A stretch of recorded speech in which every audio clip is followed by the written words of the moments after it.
ganito po kaingay at kasaya sa liga namin dito sa Tropa Tournament. Yan, napakaingay ng mga fans at mga manonood. Laban ng Stamboys versus Wapakels, ang dalawang bigating teams na nagbabanggaan ngayon. Solid ang panuod. Sulit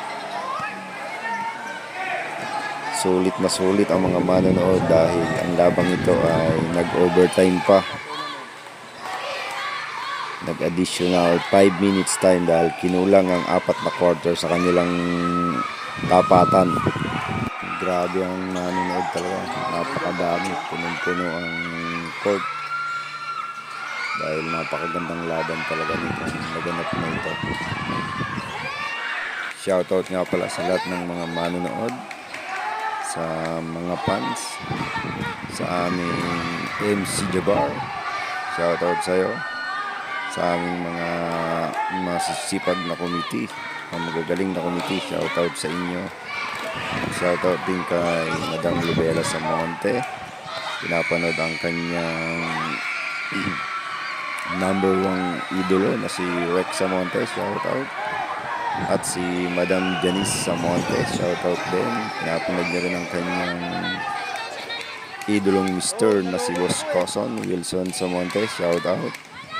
At si Madam Sharel na patili-tili pa kanina, shoutout din sa'yo. Shoutout din sa aking team, ang G-Boys team. Maraming salamat. Kahit natalo, masaya pa rin. Yan talaga ang larong basketball. Ang 15 Tropa Tournament natin ay friendly game lang naman to. Kaya manalo matalo, masaya pa rin tayo.